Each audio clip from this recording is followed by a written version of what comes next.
So ever since I started to go to college for film, don't click off the video, I've started to gain a habit of screenwriting, and I cannot stop. For those who don't know, screenwriting is the building block to any form of media, mainly film, movies, games, whatever form of professional media you consume, chances are screenwriting had a big part of it. Something that more and more film executives think that they can just gloss over, which leads to people hating the shows they watch for formulaic writing and eventually the most recent writer's strike. So now that I've taken 2 screenwriting classes at college, I think I could get hired to write the next box office smash. But a claim like that needs experience to back it up, and talking to industry professionals, they want you to have more than just one script when you talk to someone to pitch your films to. So let me tell you multiple stories. Now, the only implied rule I have to hit on with these scripts is that I need to take an IP I have none of the rights to and give it some of my creative liberties. Oh, by the way, I have to read like a legal disclaimer or something. By the way, it was written by Kevin. Thank you, baby Kevin. I want to be a lawyer so I can mandate pizza for lunch every day. These scripts do not represent the opinions or interpretations of the brand and the characters in these stories, as they are all parodies made with comedic intent.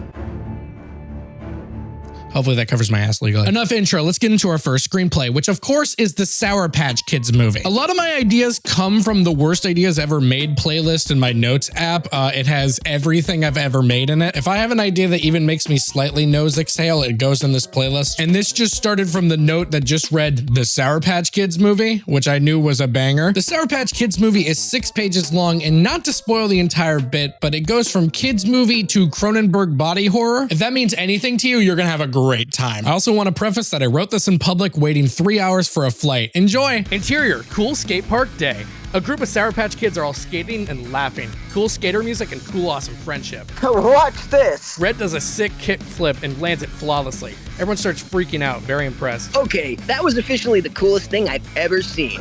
Yeah, it was! Red scoffs. Please, I can do better than that. Red grabs a skateboard again, pushing through and going to hit another trick. He has a ton of momentum as he hits a crazy flip off of the ramp. Hey, Ken! It's shower time! Slow motion as he flips, grabbing the board as it resumes in real time. The board hits the ground as everyone freaks out again. Now that's the coolest thing I've ever seen! Oh, you bet it's awesome! Oh yeah! Red butts his head into the group. He has a cool smirk on his face. Did I hear you all chanting my name or something? Red! Red! Ed. Everyone turns to see Green, who is a horrific melted monster that has merged with 3 other Sour Patch Kids. He is an amalgamation that is clearly an affront to God. Oh, hey, Green! Didn't see you there.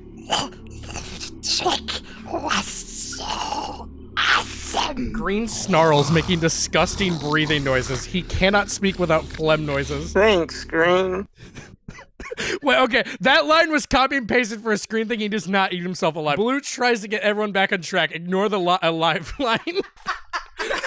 Okay. It really was cool. Yeah, it totally was! Everyone looks nervous. Are you sure? Green steals Red's skateboard, getting his slimy, gunky skin all over it. Red shudders. Now, that's his now. Green gains momentum, his skin starting to rip off due to the forces. The other living creatures inside of him scream and gurgle out in pain. Everyone is horrified. Green goes for a similar trick that Red did. His skateboard leaps into the air. Green's body breaking as half of him stays on the board as the other half flies off into the air.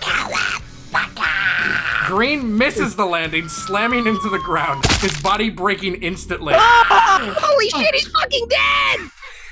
Oh my god, I'm gonna puke. Red tries to comfort Yellow, covering Yellow's eyes. Red is visibly shaken. Don't look okay. Suddenly, Green makes an inhuman gurgling, choking on his own blood, which is malic acid. Everyone screams again as they watch the other half of his body crawl next to Green's head.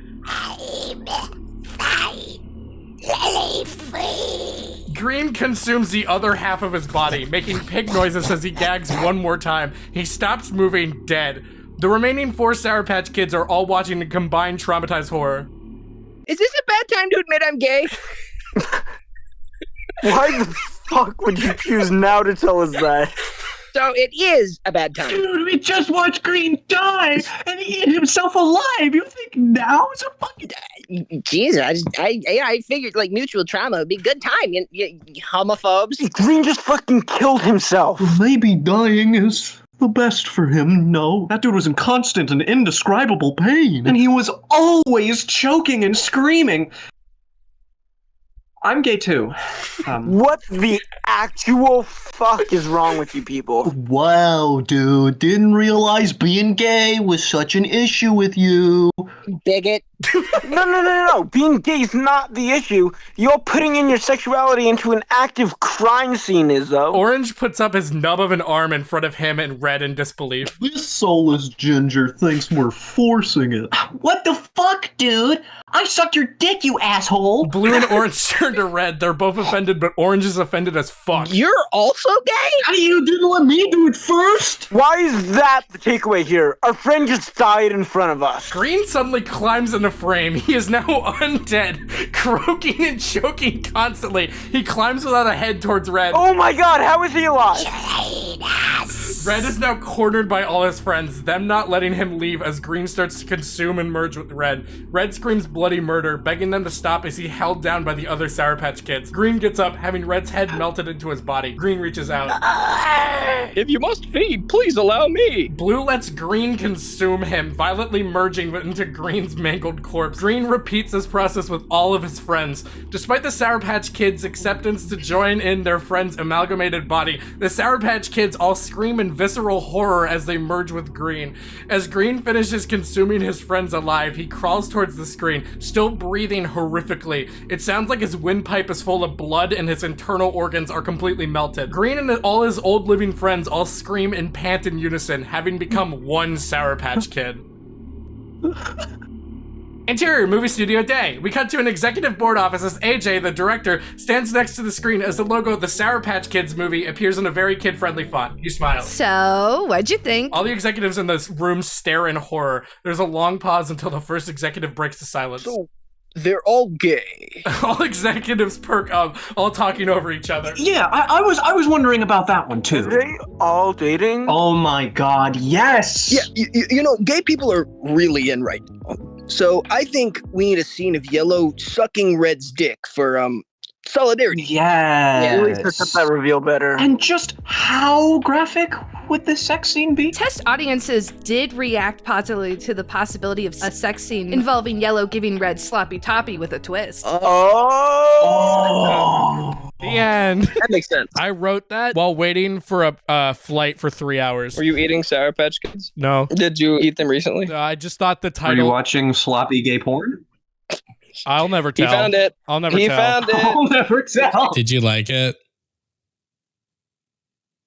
Cool. Oh, also, while we get the next script ready, if you're into Midwest emo at all, I got a new song coming out this Monday called 21 featuring my boys Destroy the Moon. If you're into Midwest emo, fifth wave emo, post-hardcore, if any of that means anything to you, you'll enjoy the song. So yeah, go pre-save it. But if you're watching after this Monday, just go stream the song. I promise you'll enjoy it. And before you groan and go, oh my God, another YouTuber who thinks he can make music, it's actually the other way around. I was a musician before I made YouTube videos, so I'm a musician who thinks he can do YouTube.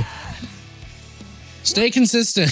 Anyways, back to why you're here. What if I told you I wrote a script called Airbuds Manager? Airbuds Manager is actually like the third screenplay I ever wrote in my life, and I actually read it on stream once with my sister. I wrote Airbuds Manager in my first ever screenwriting class after I tried to write like 2 serious scripts, but then I realized that pseudo-dramatic stuff is just not for me. But you know what is? Airbud. Now, if you don't know who Airbud is, you're probably too young to watch this video. But for those of you who have somehow missed Airbud or just forgot, Airbud is a golden retriever that can play every sport ever invented. And they were like, this plot's awesome. Let's make 11 more movies. Now, when you pitch a script, you have to have a log line, which is basically like a sentence description of your entire project you're creating. And my log line for this script was The Last Dance meets Airbud. Now, for those who haven't seen it, The Last Dance is actually the documentary about one of the world's greatest basketball players of all time, Michael Jordan. And I've actually never seen The Last Dance. I just needed to compare my script to something, so he'd let me make it. Thank you. So to help me read this script, I actually got my buddies Aiden and Pablo of our writing trio, Patrick. I pitched the name. However, before we read this, Pablo wants you to know one thing. I will say, I'm a very slow reader, and I will probably fuck up a lot of times. So I apologize. It's okay. We open on a montage of slow motion shots of sports arenas. I mean, it's the dream of any sports manager, really. The montage morphs to shots of volleyball and baseball arenas. Watching the guy you represent step out onto the field, I've been honored to have that luxury for 16 years. Cut to a talking head of Greg Beans, 45, a man who is balding on the top of his head. He's wearing a black suit with a blue dress shirt and a red tie. He seems both tired yet energetic at the same time. And to think this all started because there was no rule preventing a dog from playing basketball. We cut to a title card saying Greg Beans, Airbuds manager, with AC/DC's Back in Black playing over it. He's on an escalator! That was pretty good. Thank you. Our goal here is to make you get you copyrighted. So We need you to lose the channel. And here, outside of Greg's office day, the camera focuses on Greg Beans from outside his office window. He's loudly yelling on his phone. You have the gall to accuse me of not knowing what I'm doing? I've been doing this shit for nearly 2 decades now. I'll tell you what, I'll keep managing my client and you should burn in hell. Greg aggressively hangs up the phone, immediately grabbing a pillow with Airbud's face on it from the inside of his desk drawer and screaming into it. Greg Bean sits at his desk, looking a bit disheveled. Sitting off screen is our interviewer, Stephen Mills, 28, played by me. Stephen has taken an interest in Greg and his story. I've noticed you've been taking a lot of calls this morning and you've had a few heated discussions. I wouldn't call them heated discussions. I would call them screaming matches, and I win every single one. And what causes one of these screaming matches? You see, as a sports manager, I have to manage my client and scope out young talent. Some of my colleagues think it's a little unorthodox that my client is who he is. Yeah, a golden retriever. I prefer not to use such targeted language toward my client. Oh, okay. There is an obscenely awkward pause between the two of them as Greg looks dead at Stephen. Apologize. Greg Beans and Stephen Mills are in Greg's car. Greg is speeding frantically down the highway. So where exactly are we headed right now? You see, you're about to witness history unfold. There's been this little bugger on TV that gets paid big money to shit on Airbuds. Are you referring to Duncan Hernandez, the American sports columnist, commentator, and television personality best known for his work on the show Ball is Life with Duncan Hernandez, hosted by Duncan Hernandez? Unfortunately, I am, kid. That rat bastard only targets Airbud just because he's not the same species as the other players, which is just some backwards horse shit.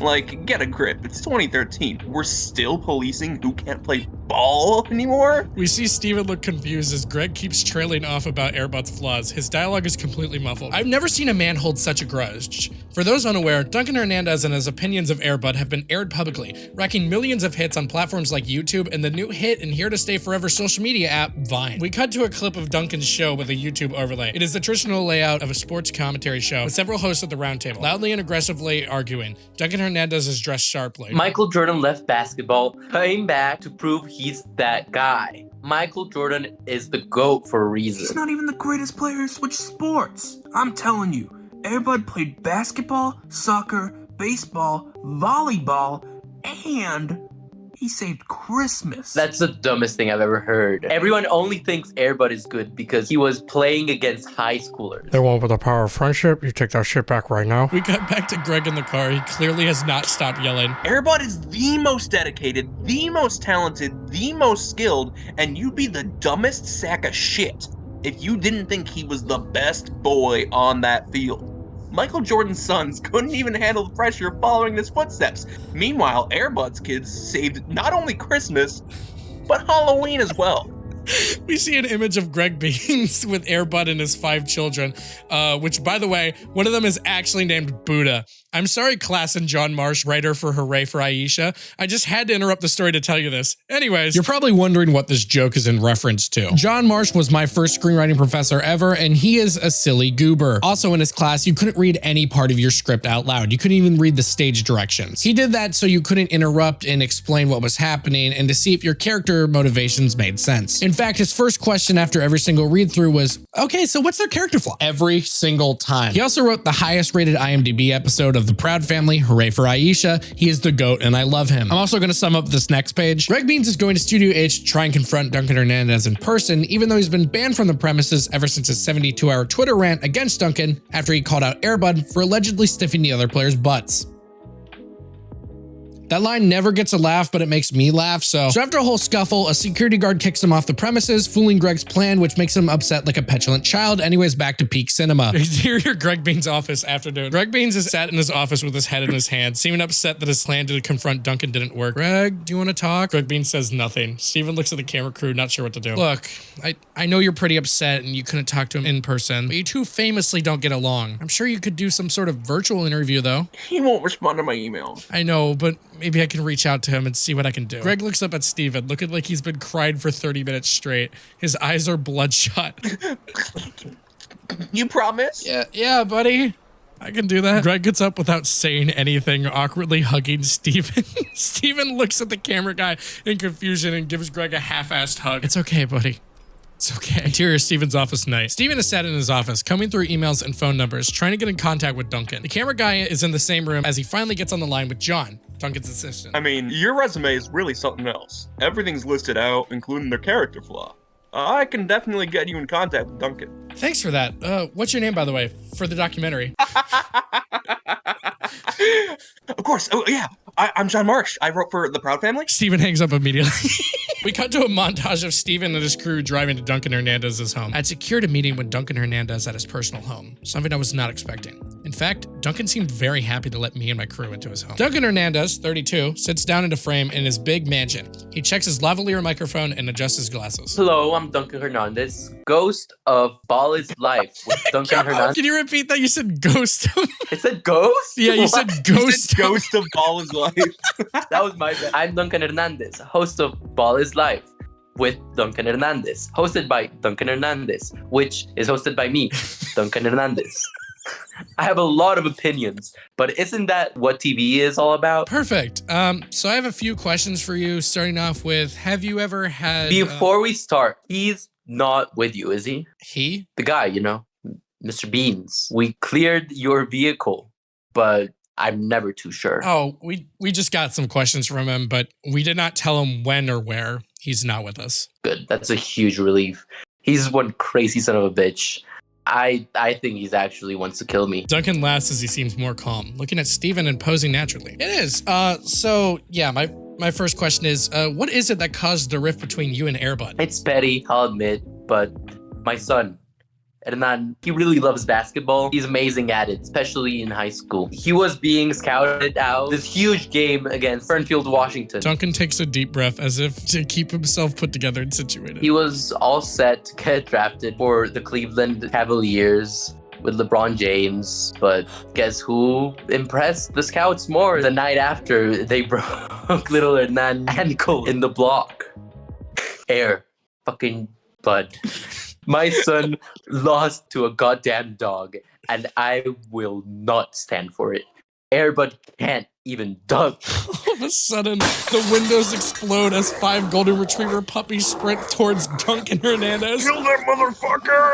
Duncan gets up as the 5 golden retriever puppies dogpile him. Duncan screams as he starts punching the dogs off of him. They keep biting him violently. This is for calling my father an unkept mutt. This is for calling my dad a bad boy. My name is actually Buddha.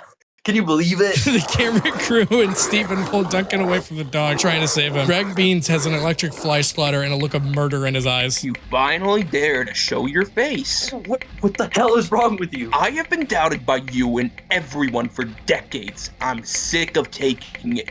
You will finally get to see the consequences of your actions. Greg starts running towards Duncan, screaming fairly as he trips over the puppy Buddha, which is still a real name. Greg opens his phone, seeing the name Airbud on the other line. He gulps, hitting accept. Hey, buddy. I just heard you sicked my kids on Duncan Hernandez. B-list sports commentator? I wouldn't say sicked. Don't even try and lie. One of my kids posted it on their Vine account. These 6 seconds of you falling are so embarrassing. I just can't do it anymore. What do you mean? We're done. I've found a new manager. You're unstable and a wreck. You're bad for the brand. Goodbye, Greg Beans. Airbud, wait, but we haven't even gotten to the plot of Super Buddies yet. Airbud hangs up. Greg Beans is in shock. He collapses to the floor even more than he already was. Hey, Greg, are you okay? I was put on this earth to be a laughingstock, and if that's my purpose, I'll go out on my own terms. Greg Bean tases himself with a fly swatter repetitively. He keeps saying ouch in a very normal tone. The fly swatter is severely ineffective at hurting Greg. The sound guy keeps trying to grab it from Greg. Greg, give it. No. Greg. They look at each other with a mad frown. Give it. No. Security. Duncan gets his security to escort Greg, the puppies, and Steven's camera crew off the premises. CCTV footage plays over Steven's ending monologue. It's really heartbreaking to think that power could go so easily to one's head. He was the manager for a dog, talented dog, still a dog. Sure, Airbud hung out with Dennis Rodman, but that's not enough to justify losing your mind. We see a clip of Greg Beans being put into a police car, yelling something intelligible at the officers. I think we can all learn something from Greg. No matter how famous, how successful, and how much money you have, Airbud's third son is still named Buddha. Yeah. Wow. Did you like it? That was beautiful. I thought it was great. I thought me fucking up added to the experience. I'm gonna like make sure that it still flows, and if it doesn't flow, I'm just gonna dub over Pablo's lines. Listen, I can do it better. Give me another chance, buddy. Give me another chance! Give me another chance! Wait. I don't know why Aiden's crying. He did fine. I want you to know that what you just read was my final for that class. I submitted that for a grade. And I got 100. Also, before we continue, I need you to know that I was the first script read out of any final script. I went the first day as the first person, so I was a tone setter. And to make this better, I started a running joke in my class because for the next 3 class sessions, there was at least one script per day that made a reference to Airbud's third son being named Buddha. Which I still can't believe is real. I mean, look it up on the wiki. Can you fucking believe it? He named it Buddha? So for today's final screenplay, I'm tackling a character with a huge, dedicated fan base that really wants to see the character adapted correctly. They don't want to see it in the hands of someone who doesn't know what they're doing. I'm talking about every cosplayer's favorite character, Spider-Man. Spider-Man has been a fan favorite for decades, whether it's through his various comics, the movies, live action and animated, and the thousands of cosplays that people are constantly doing. Spider-Man is absolutely beloved. But my main reason for adapting this was after the reaction to Spider-Man Lotus. Spider-Man Lotus was a fan film that was championed by the Spider-Man fan base and also heavy hitters in Spider-Man canon.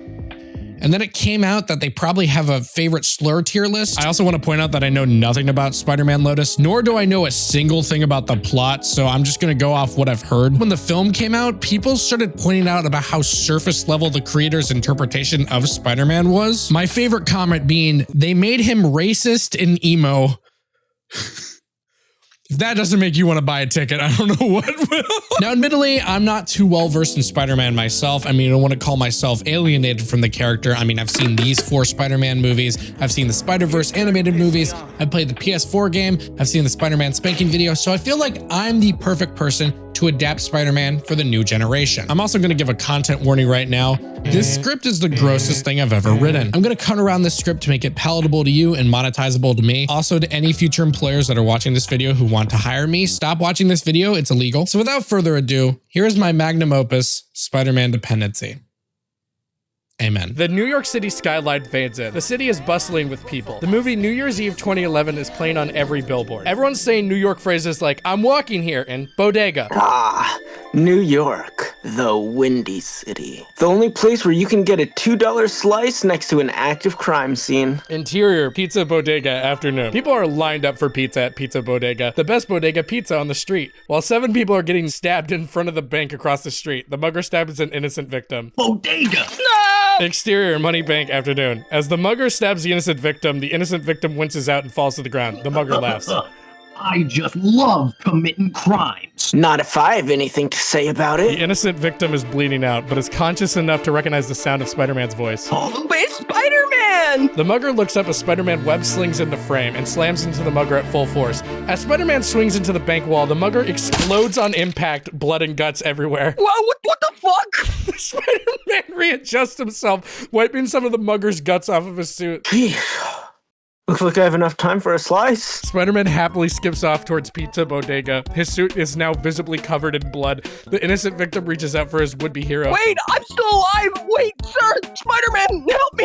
Help! I love helping people so much, which is why it's a shame I couldn't afford rent in the city anymore. Interior, New York apartment day. Spider-Man, lesser known as Pickle Parker, 21, is standing in his shitty shoebox of an apartment holding an eviction notice. Pickle's on the phone. And there's nothing I can do to dispute this? Start paying rent. I can't do that, sir. Why not? Let's just say... Pickle looks at his Spider-Man suit that's hung up in his closet. It's complicated, to say the least. Listen up, Pipsqueak. You're the one making this complicated. You're even interrupting my favorite pastime of heckling runners at the local marathon. You better be moved out and gone skiing by tomorrow. Bodega! I want you to know I've only been to Syracuse, New York, no other part of New York. Pickle sighs as the landlord hangs up the phone. He looks at his suit, eyeing it up with a deep respect and admiration for what he does. He grabs his suit out of the closet. Some people think being Spider-Man makes it impossible to get a job, so I can't make money. Pickle turns his attention to his bedroom, looking at it with an even deeper admiration. Make plenty of money. I just... Interior Pickle's Goon Cave Day. Oh. No. Been there, man. Been there. Why have you been there? I told you the script would be gross. So if you don't know what gooning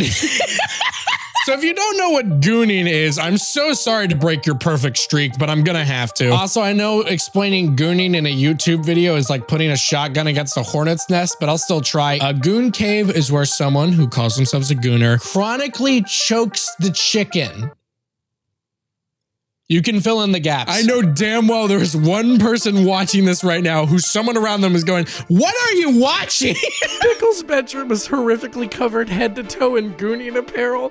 The walls are covered in people in other Spider-Man suits, and the floor is riddled with It's abundantly clear that Pickle does not discriminate and goons to both women, men, and non-binary people all the same.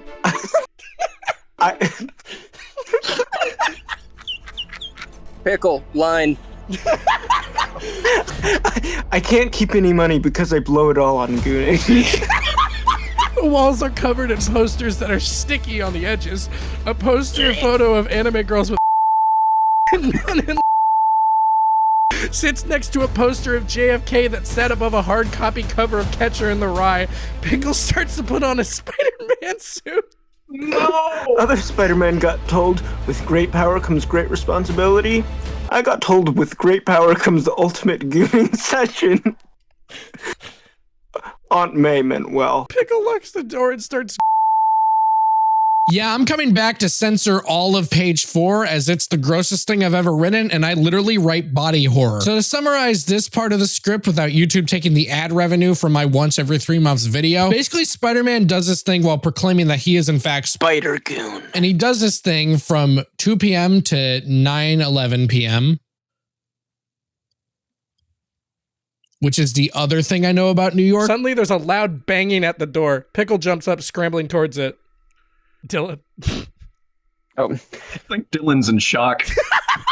Just reminding you that your ass better be out here by 9 a.m. sharp. Pickle scrambles into the common area to talk to the landlord. Of course. Just packing up all my stuff, sir. Pickle hears a mass panic from the area, looking out the window and seeing some beams of light shooting out. You better be. Don't make me come in there. Please don't. I won't.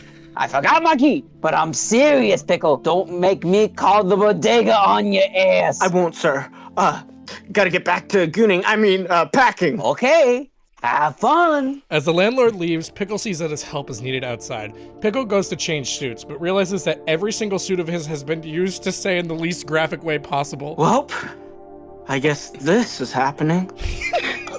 He looks at himself in the mirror, visibly worn down from his near 7-hour goon sesh. New York thinks this is a job for Spider-Man. Pickle opens up his apartment window, getting back as far as possible as he stretches a bit. He locks eyes on the target, making sure his suit is perfectly fitting. When it's actually a job for Spider-Goon. Pickle runs forward, leaping out of the window flawlessly as he swings towards New York City. Think of the Spider-Man 2 pizza theme, that's his entire vibe. Exterior, New York City night. Spider-Goon swings with elegant ease, feeling the rush of the crisp New York air and the sound of constant construction.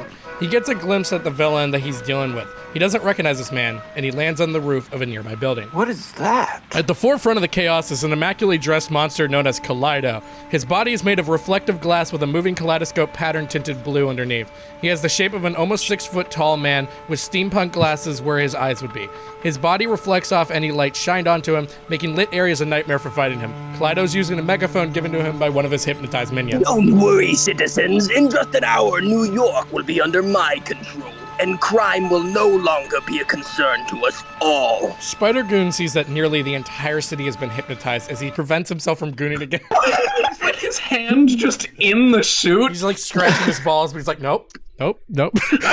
I'm just picturing like his deflated arm flapping in the wind. He's possessing innocent people to do his bidding. What's he trying to do? Once under my control, you will all finally behave and stop acting out of line. Oh my god.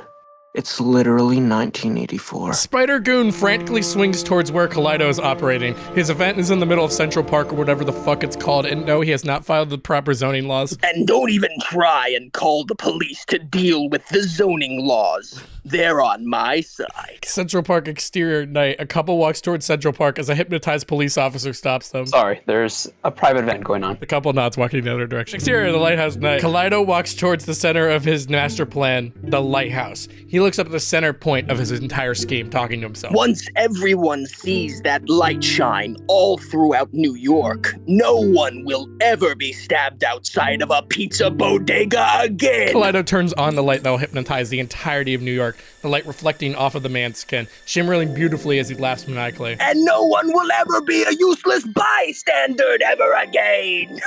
Suddenly, Spider-goon swings into combat, standing right behind Kaleido. He gets back into his usual quippy mode. Newsflash, buddy. Possessing people is totally illegal. That's a gun? Spider Glock. Kaleido turns around, some resentment clearly on his featureless face. Well, well, well. Look who finally came to save the day. Oh, I came all right. Oh, brother.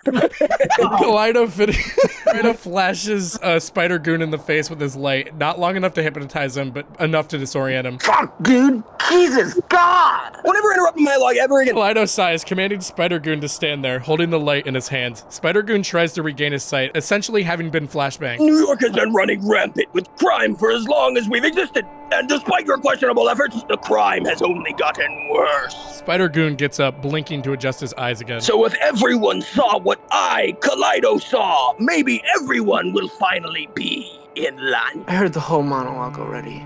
Don't waste your energy. Oh my god, shut up. In just an hour, New York will finally behave and you'll be even more useless than you already are. But I stop crime. You might stop crime, but you don't help people. Do you not remember what happened at the fucking pizza bodega? Kaleido steps closer to Spider-goon, absolutely livid that Spider-goon could just forget about something as huge as a stabbing. When you let me to die, just you get a $2 slice? Exterior pizza bodega day. The flashback reveals that Kaleido was actually the innocent victim at the start of the script. Holy shit! Also, I want you to know that this all happens in one day. Everything you're about to read all happens in one day. Holy shit. Spider-goon also thinks back to the event, replaying the scene of him absolutely demolishing the mugger against that wall. Help me! Help! As Spider-goon prances off, the innocent victim drifts unconscious and gets approached by a masked man named Jared. I'll help you. Kaleido is helpless as Jared picks him up. When you left for that slice, the black market scooped me up. Interior black market day. Kaleido is restrained onto a table into a dimly lit black market area, wired up to various IV bags and packets of blue blood. It is janky, but it gets the job done.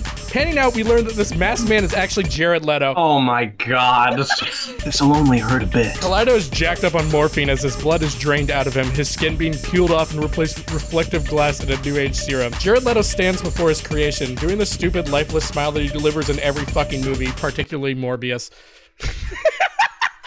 He turns on a spotlight, illuminating the entire room. Beautiful. Kaleido stands before Jared Leto, his body completely made of reflective glass now with kaleidoscope patterns continuously repeating underneath the glass. I've been saved by the Morbius? Close. I'm actually the real Jared Leto.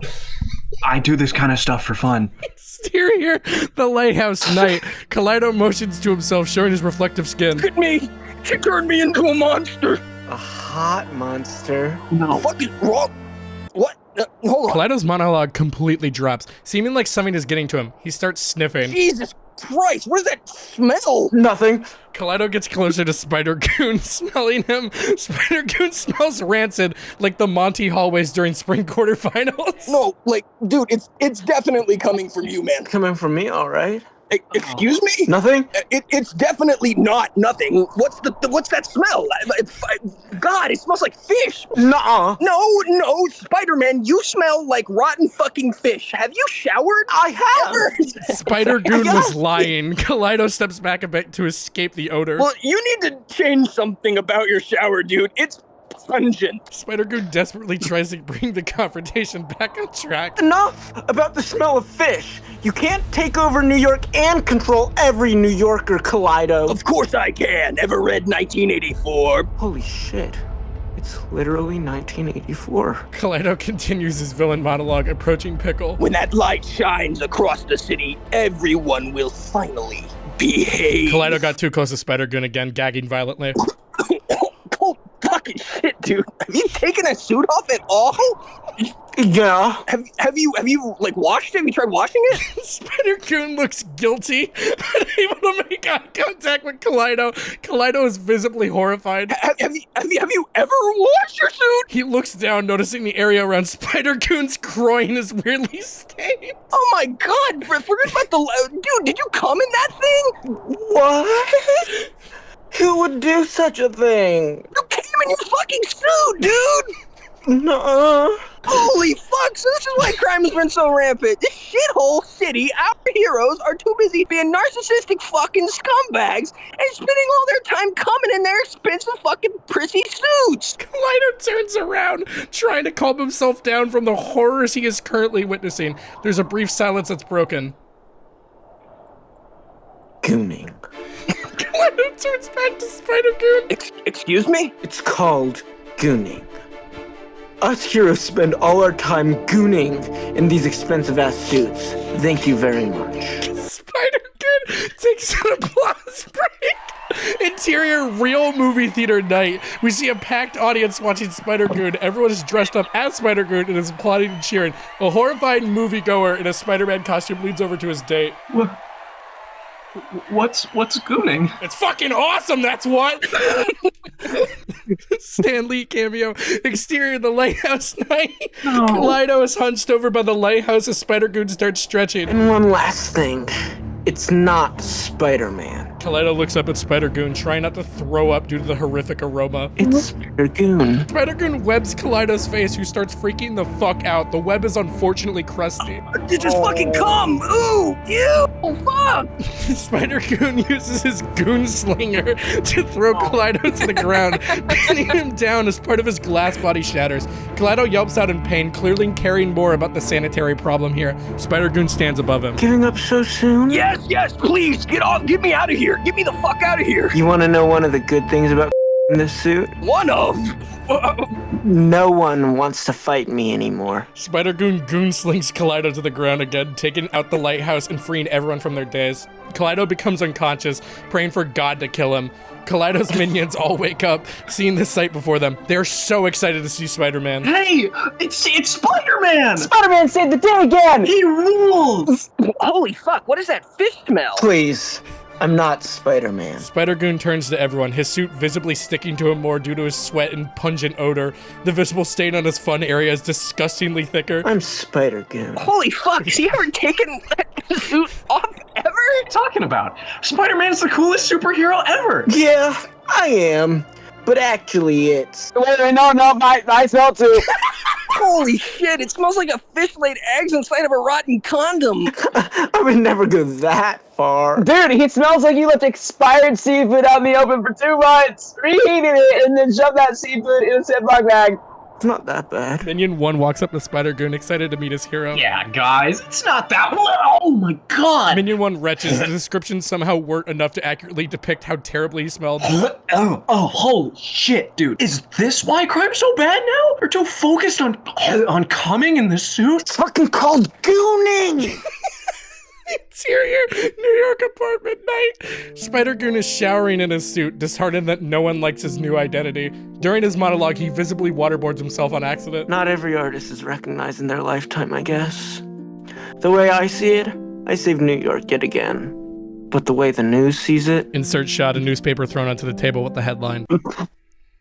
Active sex offender attacks homosexual cosplayer. Interior New York apartment night. Spider-Goon is still in the suit. It is completely drenched and dripping all over the hardwood flooring. It is a miracle the suit hasn't grown mold yet. Well, guess I gotta pack up anyways. Spider-Goon goes to pack up his various disgusting suits before a loud knock at the door occurs. Fucking landlord again? It's like 2 a.m. Spider-Goon is furious, running over to the door and swinging it open. What's your fucking problem knocking on my door so often? He looks out, not seeing the landlord, but someone else entirely. He's taken back by who he sees. The Spider-Man 2099 Sting from Across the Spider-Verse plays. Who are you? A man cloaked in shadow steps forward into the light, revealing the identity of the man who's coming to aid Spider-Goon in his next adventure. It's gooning time. The end. Spider-Goon and Jared Leto will return in The Goon Vengers. Holy God. As soon as fucking Kaleido came up to him and was like, is that you? Do you smell like that? And Spider-Goon was like, no, this is... I just imagined him as the fucking Ant Bindle. I swear to God, Tony, if I see a Spider-Goon poster in our dorm, like next year, I'm gonna lose it. The problem is, if there is gonna be a Spider-Goon poster, it's gonna be so crusty and stiff. Mm-hmm. No. Because if I know Tony, he's gonna want to make it authentic. No, don't say that. No. Wait. Gooning is one of my least favorite words, and this has cemented it for me. Why? Because it Spider-Man cum stain. Yeah. You remember when goon used to mean, like, you know, like a hired guy. thug that supervillains would fight, that superheroes would fight? I debated naming the minions goons. No. I was thinking of like Gru's minions. Yeah. Grooning. The despicable goon. In summary, please give me $10 million to produce any one of these movies. I promise I will use the money well. This video was brought to you by Power. No, I'm kidding, but I still have that Midwest emo song coming out this Monday, so you can go stream it if you want. You'll like it. Go pre-save it or stream it whenever you're watching this video. Anyways, thanks for watching. Don't forget to subscribe to help me in my quest to go from underrated to just rated. And don't forget to politely press that like button, as it's been obliterated too many times. There'll be some videos that pop up on my head, because if you like this video, you'll surely like some of those ones. I also want to thank you for a great 2023. I mean, that Corey in the House video did so amazing. I also want to thank you guys so much for subscribing and supporting me this year. This has been the biggest year of Syonide so far, with that Corey in the House video hitting over 300,000 views. I dreamed about doing that, but I never thought it'd actually happen. So the fact that it did is amazing, and I really appreciate it. And if you forgot who I was because I upload very sparsely, I'm sorry. I'm one person. I'm in college. You just gotta live with it. I promise the wait is worth it, because next year, my biggest video I've ever made is coming out. I've been working on it since the summer of this year. And let me just tell you, once you see the video, you'll see why I've been so sparse with uploads. Anyways, subscribe. On behalf of Atlanta on FX, please subscribe to Syonide. Thanks, Donald Glover. I speak for Donald. I forgot about that. Yeah, I can't believe I got an actual person from the show Atlanta to be Spider-Goon.